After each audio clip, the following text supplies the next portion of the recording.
こういった道もフォルツァ楽しめるよ。右へ左へ、これも何回もやったね。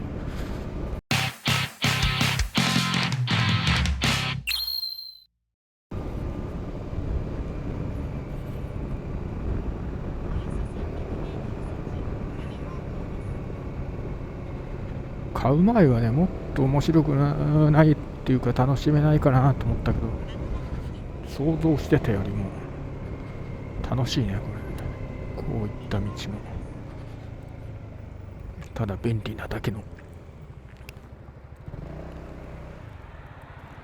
オートバイではありません。 MF-06 の時はそんなツーリングっていうほど走るためだけにツーリングってのはしてなかったからな。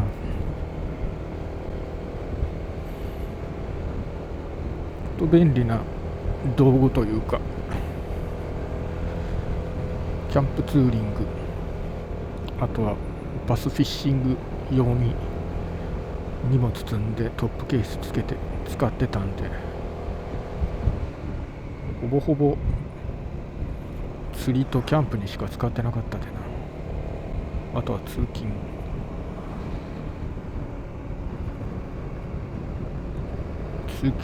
買い物か。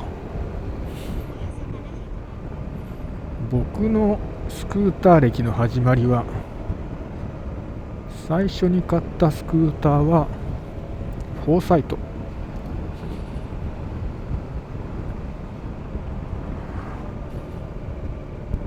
XR バハからの乗り換えでフォーサイトに乗ったのが初めてだな。その時に感じたのは、もうスクーターでいいじゃんってなったのは覚えとる。何この便利な乗り物っていうね。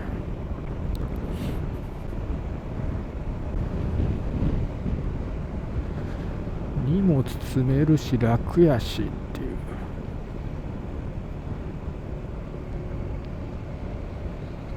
燃費はまあそれほどでもなかったんだけど、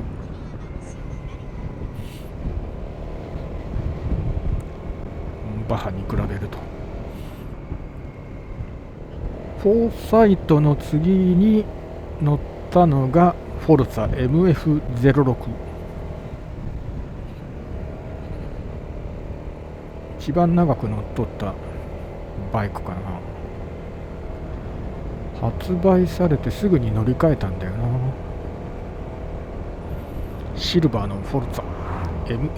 MF-06、フォーサイトよりもスタートダッシュは鈍かったんだよ確か。フォーサイトの方が信号待ちからのダッシュはね早かった。あとね、フォーサイトはウインカーが自動キャンセルなんだから、確か。フォルツァは自動でキャンセルできんかった。でも見た目はフォルツァの方が好きだったな。で、僕がフォルツァに乗り換えたちょっと前からビッグスクーターブームは来とったんかな、関東の方では。名古屋ではね、まだそんなにビッグスクーター、いわゆるビッグスクーターね、とはそんなにすれ違わんかったんだよな、走っとっても。で、フォルツァに乗ってしばらくしたら、もうどんどん街中でも見るようになって、ショートスクリーンが流行りだしたんだよ。見た目はまあかっこよくなるだろうけど、実用面ではノーマルのスクリーンの方が全然良かったで、変えようとも思わんかったな。しかしこのフォルツァは MF-131517 は電動スクリーンなので便利でございます。そんな MF-06 に何年ぐらいの5年ぐらい乗っとったんかな。で、08か08が出た時に乗り換えようかなと思っだけどちょうどその頃に免許取って車を買ってしまったので、もう車乗るようになっちゃったらもう通勤にしか使わなくなっちゃったんだよな。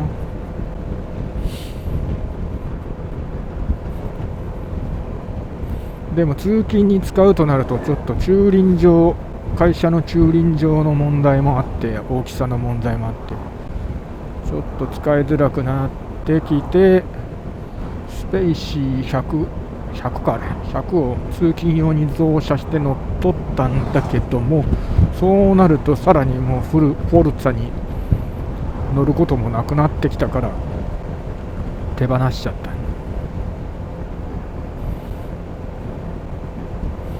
でその後はスペーシーの次にリード110に乗って ADV150 買うまでずーっとリード110か。白い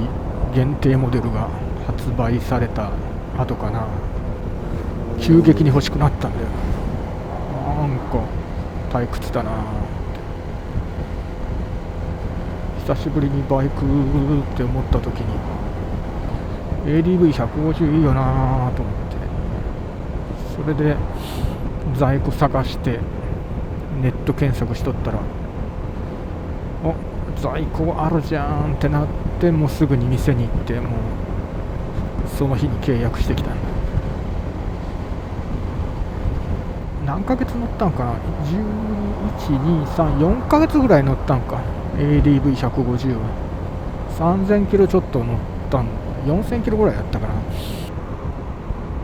非常によくできたバイクですね。コンパクトで小回り効いて、なおかつ高速道路も走ることができて、燃費も良くて、ちょっと荷物はね、まあフォルツァに比べれば乗らんけど、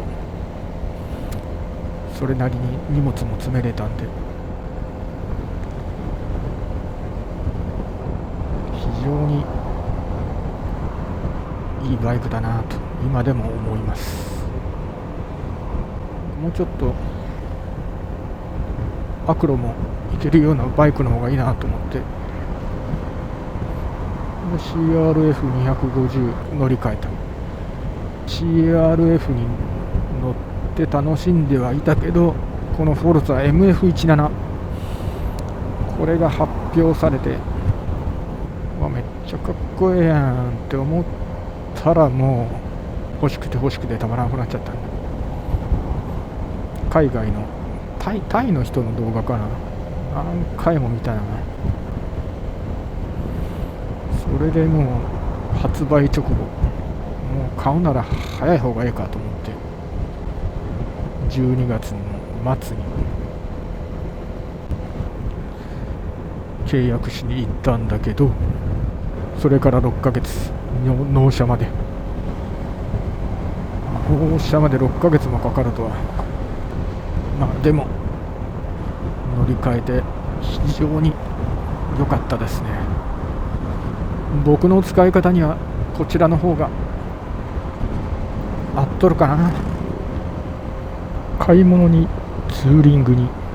バッグを背負わなくても、トップケースをつけなくても荷物が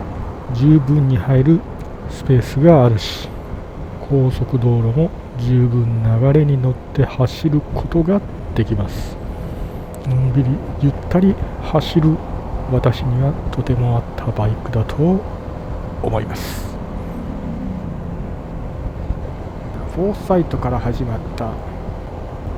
僕のスクーター歴、あの時感じたもうスクーターでいいやっていう思いは